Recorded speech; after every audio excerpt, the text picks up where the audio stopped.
Okay. Hi, good morning. Thank you for staying for our second plenary, the Social Science Plenary. My name is Amaya Perez-Brummer, and I'm coming from the University of Toronto. On behalf of myself and my co-track organizer, Dr. Rachel Landy, we have the great privilege of introducing the esteemed Dr. Worthington. Before I let her go on to the plenary, I just want to say a few words of introduction. One, Dr. Cathy Worthington is a professor and the director in the School of Public Health and Social Policy at the University of Victoria. She has conducted community-engaged research in partnership with communities impacted by the HIV epidemic for over 20 years. Her work has been in community-led research development, social inclusion-exclusion, experienced by people living with HIV, including employment, stigma reduction, housing, and disability. Learning about community-engaged methods through collaboration with people living with HIV, community agency, and policy partners. She has been part of many national, regional HIV and STBBI research networks. In addition, it must be noted that, as many of you know, Dr. Worthington is a tremendous mentor and completely dedicated to mentoring the next generation of critical HIV researchers. And so with that, I welcome her to the stage. Thank you so much. Thank you.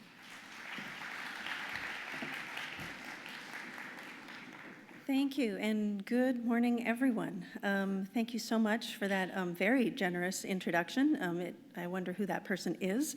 And thank you to the conference committee for the invitation to speak at CAHR this year. It's wonderful to almost see so many familiar faces, as well as so many new faces at CAHR this year. I've given my talk the subtitle Collective Experiences because community-engaged research depends heavily on partnership and the ideas and hearts of so many people. So I would like to thank all the community experts living with HIV, the CBO and AIDS Service Organization network folks, as well as those situated in universities who've worked very hard over these many years to develop our capacity to do community-engaged research in HIV in Canada together. I'm being careful this morning to speak to my experiences and reflections and not to knowledges that belong to community, except for a couple of slides that have been, from published articles, so it's out there already. But I want to acknowledge everything that I've learned comes from a place of collective work and co-learning.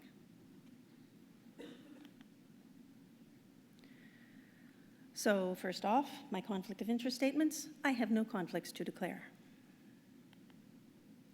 Next, I would, of course, like to acknowledge that we are on the traditional territories of the Mi'kmaq, Wolastoqey, and Passamaquoddy peoples. And I would also like to recognize that African Nova Scotians are a distinct people who have contributed to culture and society here for over 400 years. I live, work, and play on the territories of the Lekwungen, Songhees, and Kosepsum peoples, on whose territory the University of Victoria stands, and the Lekwungen and Saanich peoples, whose historical relationships continue to this day. I would also like to note the beautiful artwork created for our school by local Sakem First Nation artist Sarah Jim. It reminds us of our values as a school. We try to work towards harmony and balance, remember our relationship to land, sea, and sky, and all the creatures within it, and respect for Indigenous knowledges, which bring holistic and complex understandings of the natural and social worlds based on generations of observation and knowledge keeping. These complement Western science and are not lesser to Western science. And one of the many sub-themes you will hear from me this morning is how important it is to honor many forms of knowing. Okay, a little bit about me, so you can put what I have to say in context. I am a white settler. My mother's family settled on Treaty 2, that little tiny triangle in southeastern Saskatchewan that is part of Treaty 2, in the early 1900s. My father's family moved up after the American Revolution to Mi'kmaq and Wolastoqey territory in the St. John River Valley. So I am a multi-generation settler, and I hold that as responsibility to work, when invited, with Indigenous colleagues and communities on health and their self-determination. I'm a daughter, sister, partner, mom, and grandmom to a 6-month-old, woot. Each of those things has complexity, but I'm not going to get into it because it's not their story today. This is supposed to be about CBR. Participatory and action research methods have been around for a long time. Those of you who know me well know I'm a total methods nerd, love new methods, love learning new things in partnership with community. I was among the first wave of, I will say, funded HIV community-based research in Canada through CIHR. I know there are many others of you at CAHR, including Sarah Flicker and San Patton and Mona Lutfi, and others. I can't name you all. And as was said in the introduction, I've been a mentor to many of the next generation of CBR researchers in Canada, most notably through the Universities Without Walls CBR training program. And I have to give a special shout out to my colleague and friend, Francisco Ibanez Carrasco, who was my partner in doing all of that mentoring these many years ago. My training is in health administration and social work, but I really followed community-based research through my educational journey. So I claim membership in the social sciences, but I'm really at this point, I think of myself as someone who's transdisciplinary, as I like to center the community knowledge and then find the theory that fits where they want to go. As was noted, I'm now professor and director of the School of Public Health and Social Policy at the University of Victoria. Our school has a focus on social justice and equity. The majority of our faculty are Indigenous or racialized people, and all of our faculty and postdocs, many of whom are here today, I believe, are community-engaged scholars. UVic provides better supports and approvals for this type of research than some institutions. It's not perfect, but it's better than some. And if there's time to talk about those issues at the end in the questions, I'm happy to discuss those structural issues. HIV research networks have also been a large part of the work that I have done. There are many amazing community and network partners through the years. I think this morning, just because of time, I'll just give a shout out to the current networks that I work with. PAN, the network of BC HIV and harm reduction organizations who've called on me to work with them on many projects now. And also the CTN+, where I'm part of the leadership team for the Community-Centered Knowledge Mobilization Hub. And that work has been very exciting. I thought quite a bit about what would be most useful for the CAHR audience for this talk, particularly in this moment of frustration and frankly despair around the US funding cuts, as well as a sense of stalled action here in Canada. And as I found myself saying in the CTN+ meetings a couple of days ago, I am getting older and grumpier about the lack of movement on structural issues. We have limited sustained program funding. Racism, stigma, and discrimination just seem to be baked into our systems. Jurisdictional fragmentation in terms of good information for services development and a lack of coordination of these services. But I still hold hope because of the strength and knowledge of community, and our place as community-engaged researchers is to support community to take action where community sees the need. It doesn't absolve the government from the responsibility of taking action as well, but we can do our part. And as community-engaged research approaches that give us the tools to do that collaboratively. So now on to what I'm going to talk about.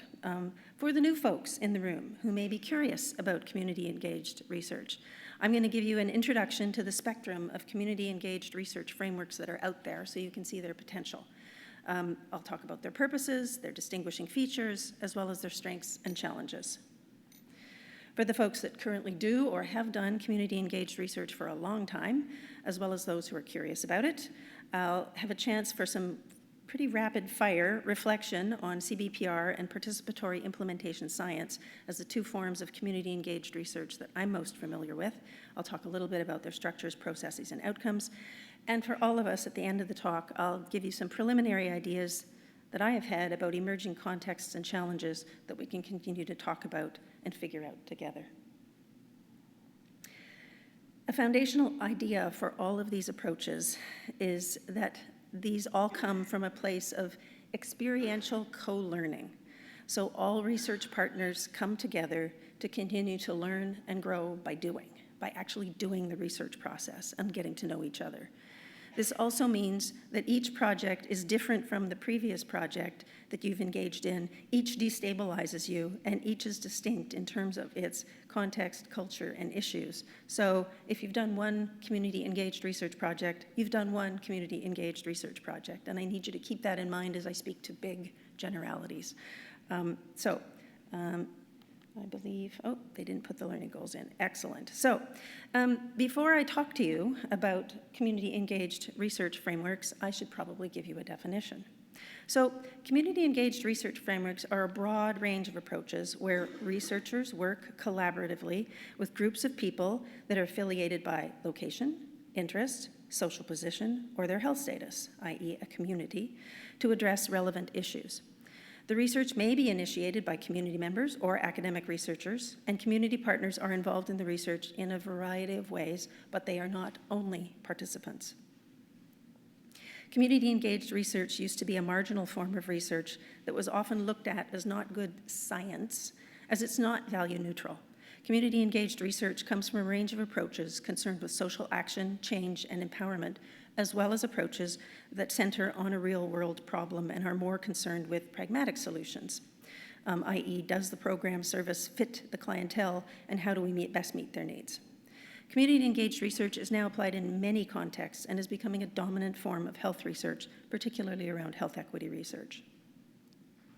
In a recent survey conducted by Zach Marshall, who's now at the University of Calgary and a former UWW fellow, and his team, approximately 40% of a random sample of researchers funded by the Tri-Council between 2013 and 2018 reported that their research study was some form of participatory research.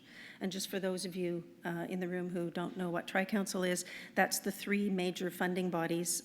So the Social Sciences and Humanities Research Council, the Canadian Institutes of Health Research, and the National Sciences and Engineering Research Council. So across all three councils, 40% said participatory. So here are the different forms of community-engaged research that I chose to highlight. There are many others that draw on a range of frameworks, including participatory action research, which came from emancipatory educational research and evaluation, and I don't feel like I'm an expert in it, so I'm not speaking to it. A whole range of feminist approaches, which are amazing and wonderful, and I still remember finding a photocopied version of Sandra Harding's PhD thesis in the Oisey Library in about 1995 and holding it like a treasure. And of course, there are a range of Indigenous and decolonizing methodologies that center ceremony, land and culture-based and relationality, but it's not my place to speak about those. And some of you might include other more health-centered approaches in this list as a standalone approach. For example, photo voice. I've experienced photo voice and other arts-based approaches as nested within community-based research, so I didn't list them here, but all of this to say that my crossword list is not exhaustive, nor are the approaches mutually exclusive. I just picked them because they have some interesting differences and contrasts. So, what are the commonalities in these approaches? They all, as I mentioned before, center co-learning, which means that we have to have respect for others' perspectives and lived experiences and try and work across and beyond academic disciplines. It means that we have to collaborate throughout the research process. And it means some degree of individual capacity building or community empowerment, although the level of that depends upon the type you're using. And each of these approaches decenters professional knowledge, and then the question becomes how much power sharing is going on. There's also a commitment in all of these approaches to some form of change, whether that's functional and pragmatic around services and systems, or whether it's more around social change and systemic change at a social level. So, first, on to community-based participatory research. Community-based participatory research, sometimes called community-based research here in Canada, shorter, I'll probably use it, is the most frequently used of the community-engaged research approaches. It's often called the gold standard for participatory or community-engaged research approaches because of its time in development and use and its high standards for community engagement. It aims to equitably and meaningfully engage community members or people with lived and living experience at all stages of the work. It draws on community knowledge and builds on community strengths, and typically includes sociostructural and intersectional lenses. The purpose of CBR are threefold. to build capacity and empower community, to gather evidence and information around a health issue, and to support knowledge mobilization work and make change. And note that the research is only one of 3 goals. So, CBR. It's a well-developed framework that is principles rather than methods or steps-based. Because of this, it's flexible, can expand to include many methods, from quasi-experimental and survey, qualitative, mixed methods, arts-based, land-based, and it allows for a blending of worldviews and professional and disciplinary perspectives. It can range from community-based to community-owned projects, where few to no academic researchers are involved, and the change can range from service improvement to social change. Its strengths and challenges. As it's relationship-focused, it takes a lot of time, energy, and resources to do it well, to engage, support, and maintain people and relationships and work on power balance. And I'll say more about these when I discuss CBPR structures, processes, and outcomes later. Next up, patient-oriented research. Yes. In Canada, patient-oriented research is supported by the CIHR through the SPORE network, or the Strategy for Patient-Oriented Research Networks. My knowledge of POR comes mostly through work as part of the advisory committee for the Island Health SPORE Support Unit. The purpose of patient-oriented research is to ensure that research includes patient and caregiver experiences of health systems, as well as their desired outcomes. The jargon that gets bounced around is PREMS and PROMs, patient-reported experiences and patient-reported outcomes. The spectrum of involvement of patients is broader in patient-oriented research than in CBR and ranges from consultative, where patients might provide feedback on a research issue or a survey, to empowered, where research decisions are in the hands of patients. My observation would be that over time, the spectrum is moving to more involvement of patients in the research studies, but it varies. And also, given the focus of research, the type of patient engaged tends towards higher education and higher levels of free time, although this too is changing with a greater emphasis on health equity and funding calls. I will also note that some theory folks struggle at the epistemological level over the use of patients as a framing, seeing it as erasing a whole person and replacing it with a diseased entity, again in air quotes, or problem to be dealt with. Next up, participatory implementation science. Those of you who do implementation science will know that there are like 160 implementation science frameworks and counting. Some are conceptual frameworks, some are process or how to implement programs models, and some look at outcomes of implementation. In general, the purpose of these models is to promote evidence-informed interventions in the real world, to study the adaptation, implementation, and hopefully sustainability of promising or proven interventions, otherwise known as programs or service initiatives. Implementation models don't typically deal with health equity and power, although there are a growing number with an equity focus. But in general, implementation science tends to employ top-down planning approaches, with service users placed conceptually as information sources or cogs in the system. So, participatory implementation science emphasizes health equity and on incorporating community, that is, service recipients, family members, and caregivers, as well as service providers, policymakers, and community leaders into the implementation study process. As the emphasis of the research is on programs and services, the benefits include having programs that are appropriately adapted to community needs, which promotes the likelihood that the services find their service population and are accepted and accessed by community members. However, as the emphasis is on interventions rather than social change, this can create some awkwardness when the community tells you it's not about intervention A, which hypothetically might be testing, it's about social issues, stigma, which requires a completely different intervention, and then you have to pivot. Not speaking here to personal experience at all. Next up, co-design.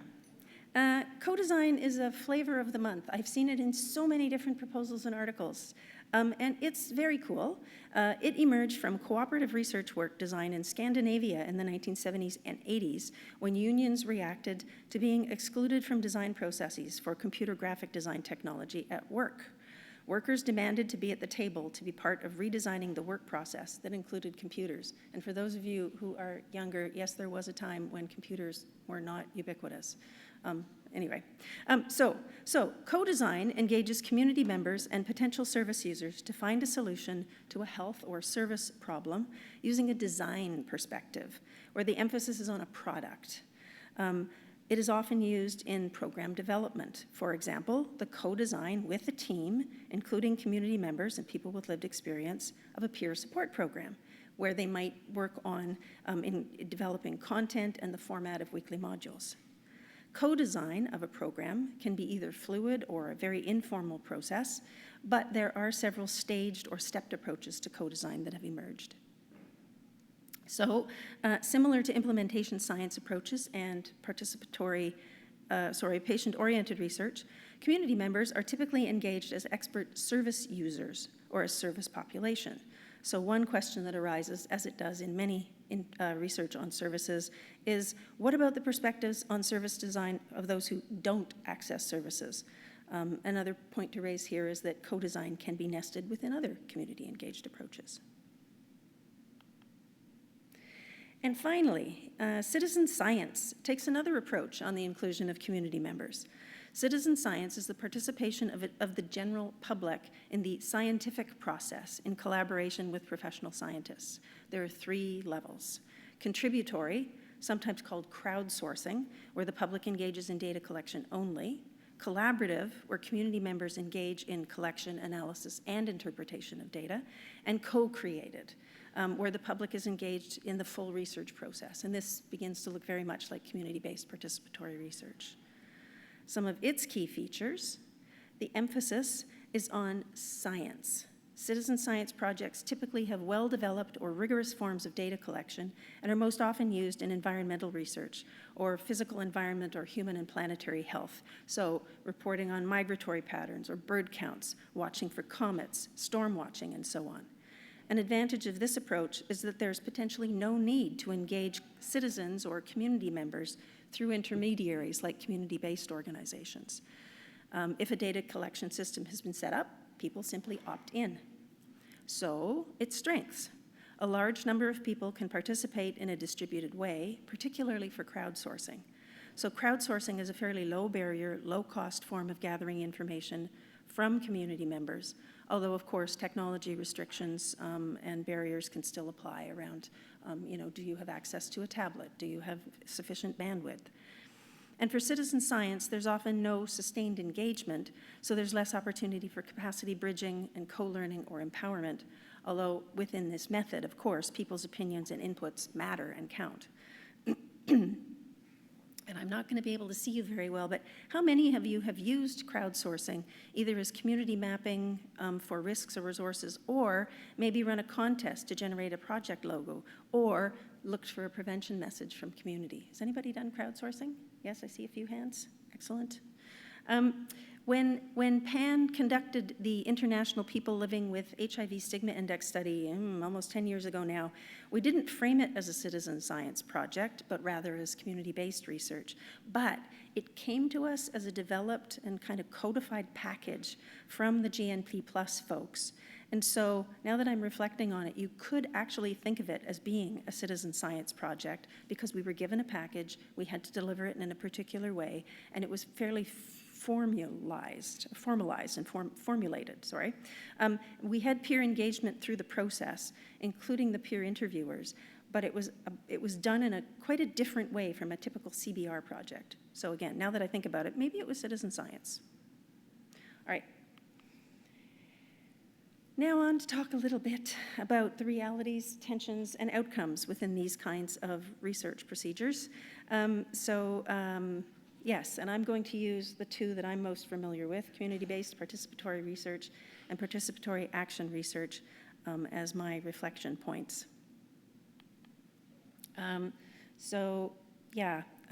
Here's the dance, and this is my first attempt at generating an image with ChatGPT. I think I give myself about a C, but I tried. So when we think about the structure and processes of community-based participatory research or participatory implementation science, we are working to form and sustain alliances across differences. We all have a common goal, but we bring very different perspectives and multiple identities to it. And I tried to do a graphic because I really like this quote from the Chavez chapter in the 2008 version of the community-based participatory research from health text, which many of you will know. And that is, CBPR has the potential for making research partners feel exhilarated, awkward, controlled, and free. The dance involves being made aware of differences and respecting that although some people appear to be natural dancers, others need more time and instruction as they experiment with movement. Dancers complement each other's steps, sometimes leading, sometimes following. They are aware of each other, navigating the dance floor while trying not to step on each other's toes. And when toes do get stepped on, dancers must be self-reflective enough to learn from the experience and not be defensive, to decide whether to continue dancing or to take a seat, and to know that these dynamic processes are normal and inevitable. It's all about the process. So, moving on. This very busy slide is from Ortiz and colleagues' 2020 article in the Annual Review of Public Health.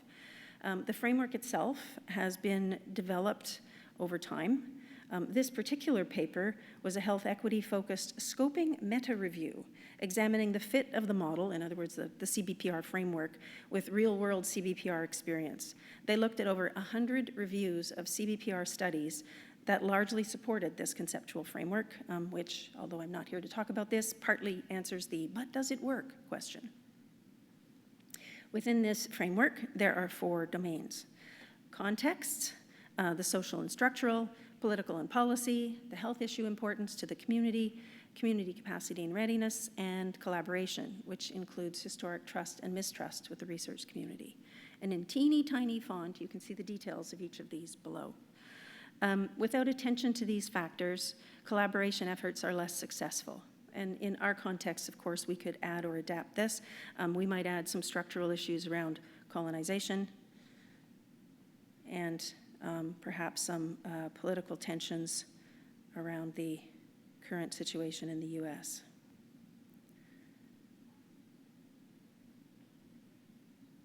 Next up is partnerships. As previously noted, we spend a lot of time working on developing good partnerships and maintaining them so that everyone on the team feels included, valued, and respected. But the dance can be, and usually is, bumpy.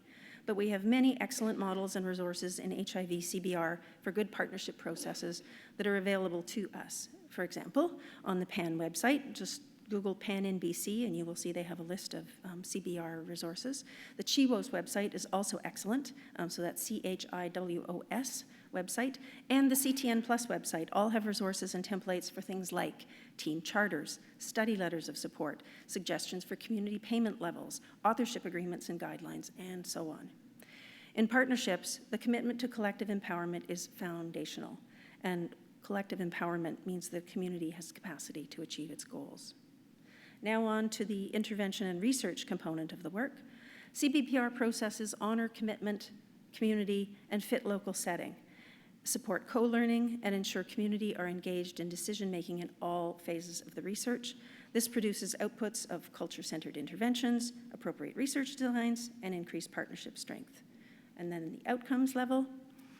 Intermediate outcomes include changes in capacity of team members, empowerment of community, and changes to programs and policy. Longer-term outcomes include health and health equity and increased community leadership. Okay, so that's what it's supposed to look like. What are the issues and challenges? So this graphic is from a scoping review project that a number of us, you'll see some of the names on the slide, Laurie Chambers, Randy Jackson, Renee Mashing, Cian Wilson, Wangari Thoreau, me, I think Nicole Greenspan was there. Who am I missing? Shamara was there as well. We undertook this project a number of years back when we were kind of naive about literature searches to look at methodologies for literature with, for, and by Indigenous peoples and the African diaspora. In short, from this study, we rejected the scoping process as inappropriate for decolonizing literature. And the links to the video and the paper are on the slide if you're interested.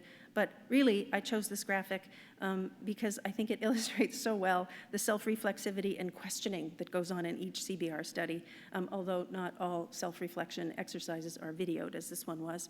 But you end up asking deep questions like, why are we doing this? Who are we really benefiting? How do we need to change? How could we have done that process better so that the next time around you do it differently? I guess from all this, you've probably understood that there's no such thing as a perfect CBR study. Ongoing and always debated questions are, who is community? We always strive to avoid tokenism. One person can only speak for themselves, but does the study have the resources to provide appropriate supports, financial, logistical, and emotional, to diverse folks who may have very different perspectives? How do you manage conflict? There's also the issue of targeting the most marginalized and over-researching those communities while at the same time calling on the same people as they become our expert, in quotes here, community members. Intersectionality and fluidity of roles is also key. We all combine many potentially relevant identities, and people in community are as diverse as the rest of us. So, to push to an extreme, a community member might be a person living with HIV who self-identifies as having Indigenous and Black ancestry and being queer, who is also the executive director of a community agency, who holds a PhD, and is also a family caregiver living with to someone living with HIV with cognitive issues. So, you know, their positionality in any one study could be many. And I guess on a more serious note, some of those difficult tensions in studies that I've witnessed have been where those who have been part of community or feel like they are a member of a community have obtained degrees or research positions, and then they're no longer seen as community by their community members. This can be devastating when community inclusion is a strong value and sense of self. Partnership and power. I guess my short advice here is to have written agreements, and I kind of referred to these before. Who holds the funds? Who gets administrative support? Who has intellectual property? Who gets co-authorship? And what are the knowledge mobilization products going to be? I mean, the academic researchers who are on a team need publications for job security, i.e. tenure, but timelines to publications for CBR can be long, and we usually prioritize the community action and community results. Who makes decisions? How are they made? Are peer researchers' assistants relegated to gig work of data collection, or are they given authority and responsibility for other study elements and paid a part to full-time wage? Around intervention and research, often CBR research funds can be used to supplement community organization function, which is completely legit if the community-based organization has research as a core function, but grants are not built to support organizational structures. Other issues arise in the research around how and who has authority for the analysis and the messaging that comes out of the study. There's always concern over re-stigmatizing community while staying true to whatever the results are. And then the outcomes of CBR, long-term, honestly, success is continuing partnerships. But this means once you start in CBR, you can't leave, as you've made a commitment to community. Next on to participatory implementation science. This framework is from a paper from the 2024 Annual Review of Public Health. The dashed boxes at the top add the participatory elements to the implementation science approach. I won't go through all the details because they're going to start to sound pretty familiar by now. Just the key points on community engagement, and that is to use the insights of community to develop a deep understanding of the community contexts, that community members participate in the co-design and adaptation of strategies for the programs that are going to be implemented. Community members bring diverse knowledge to understand program mechanisms for change, which is often a difficult piece for us, and outcomes are expanded to include partnership processes and partnership and community systems change outcomes, much as in CVPR. So here is one example of participatory implementation science work. This is from the work that a team of us are doing on the Drum and Sash Implementation Science Team Grant in Alberta. The research team here is largely First Nation and Métis and includes the wonderful Carrie Lynn Lund, the equally wonderful Renee Mashing, and the equally wonderful Alexander King, along with the Shining Mountains Community Living folks, Ray St. Denis and others. And I will also say that Rachel Landy is also on this team. Drum and Sash worked with First Nation communities and with the Métis Nation of Alberta, which is now the Métis Government of Alberta, with Shining Mountains as the designated organization. And this process was one of, for me, a lot of unlearning as I came to this project with this is an implementation science grant. We have to do implementation science. And I had to let go a lot of that to prioritize community factors and the community priorities in order to shift my mindset. So this tool came out of something that community said, we need this in order to help bring culture back to the way that these kinds of services are being delivered. So this product, and again, you can see that you can see the Red River CART model for helping clients assess where they're at in their journey to wellness. And there's also a paper that's cited at the bottom in the Canadian Journal of Public Health, which Danielle Atkinson, who was a Métis graduate student, worked on. Okay. Last but not least, and I can see we're going to have about 10 minutes for conversation, which is great. The emerging context. Well, some good news.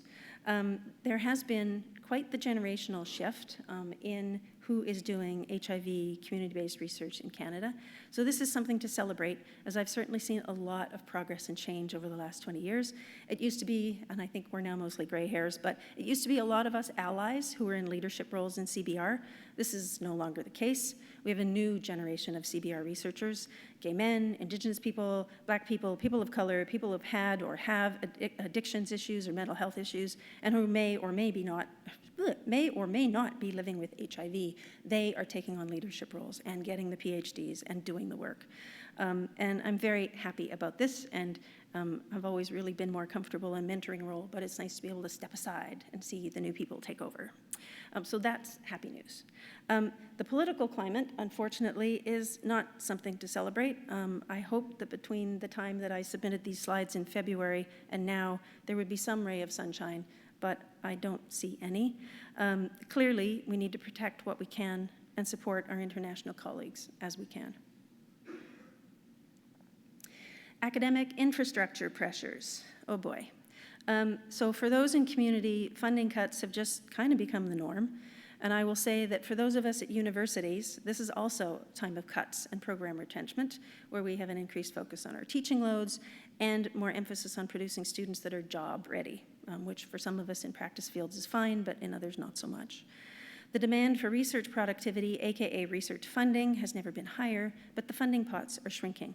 And it's hard to do all this and have time and energy to commit to CBR, but CBR brings good energy if you can strategically center the work. And in contrast, I do want to acknowledge that in the last few years with COVID and the drug supply poisoning, it's been really hard on those working with communities, so self-care and timeouts is also important.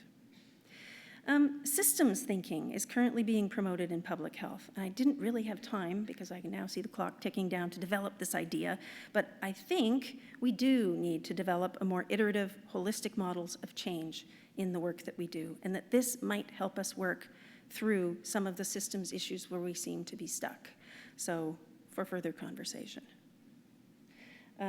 It also helps link us back to some of the traditional knowledges, which I think we're missing. Anyway, I guess my final point is around technology and generative AI, which, again, I'm a gray hair. I am so confused and bemused by Gen AI, but it's clearly reshaping the educational and research worlds, but how right now is not so certain. In CBR, Gen AI could be used to support mentoring and demystifying complex research terms and methods. I mean, you can ask it a question in a meeting, what is this silly acronym they keep using? And your answer is right there. It can also be used, and is being used, for data analysis and literature synthesis, and so on and so on. So it helps with some of those key pieces which would allow for more community engagement in some of the more technical aspects. But, of course, there are huge issues around hallucinations, and you need to have, this much I know, you need to have good training in order to do good searches and queries. And so I wonder if Gen AI will also ultimately be something that has an educational gap, right? Those who have the training and the skills and the resources will be able to benefit from Gen AI, and it will leave some people behind. And what about Indigenous and place-based knowledges? I don't think they're even appropriate for this kind of tool and technology. Would you feed that into ChatGPT? I don't think so. And finally, I guess the question is, what is it with all these community-engaged research approaches? Do we really need this many models? Is it, as my partner says about my shoes, you know, there can never be too many, and each of these models must have a particular outfit or assist in particular contexts? Or, as some might say, is this the neoliberal individualistic framing of health as a productivity good spilling into social and cultural domains? And does it matter if we can use this form of work to ultimately make change? So now over to you. Thank you, and I hope you dance on.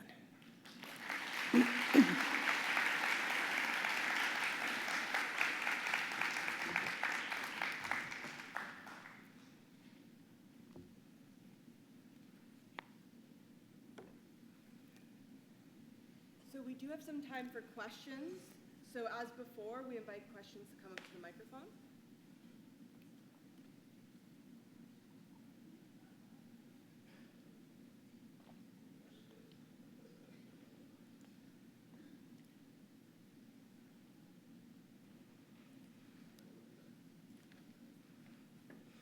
I left everyone speechless. Thank you. That was such a fascinating presentation. So my question comes from my place as an early career researcher, a pre-tenure faculty member who has a deep interest and belief in the power of community-based research, and also really is feeling the stretch amongst many of the challenges that you talked about in terms of workload, et cetera. Do you have any practical suggestions for someone like me who might really believe in and want to do community-based research, but not know how to find the time to do it well and meaningfully?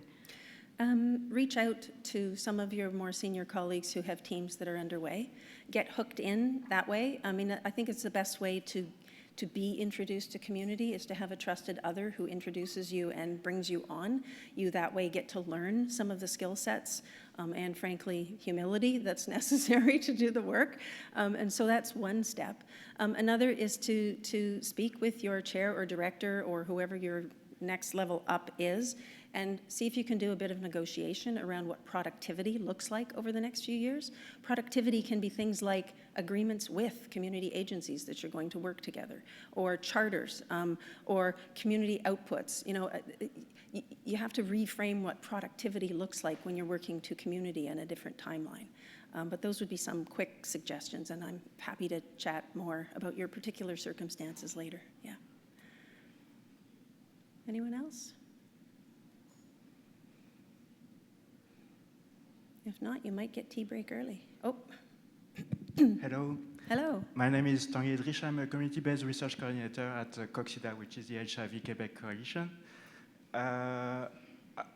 It was an excellent presentation. I just have a comment, not a comment, just a question about research outside university. What do you think of it? Do you think we should promote this? It's something that I try to do, but it has a lot of challenges, a lot of barriers, so I want your opinion on this. So, I mean, yes, and one of the things that you might have noted in my flurry of we could do this, we could do that, we could do the other thing, is actually a commitment to having research funds held in community, and usually this means a community organization. And it can be done. You do need, though, to have a research infrastructure in your community agency, both that allows for you to hold the funding, so you need to have the appropriate financials and all of that kind of thing. And you also need to have staff who have the capacity to pick up the pieces. Lots of community agencies do, and particularly the larger community agencies. And I guess for me, PAN is a good example of that. And when I was in Calgary, prior to being at the University of Victoria, I worked with the agency then known as AIDS Calgary, and we worked to make sure that they could hold CIHR funding and could own the research themselves, because it can be a very powerful way for a community to speak directly to its services providers and then have a direct influence on the services and the way that services are delivered. But yeah, it is a burden, no doubt, yeah. And community agencies do not get the administrative support indirects, they're sometimes called, although that's not quite the right term, but I'll call them indirects, from Tri-Council to provide some of that infrastructure support, whereas universities and hospitals do. So it's a bit of a dance you have to do. All of it is a dance. Others? Okay. If not, well, I thank you all for your attention, and I wish I could see you better. Thank you very much.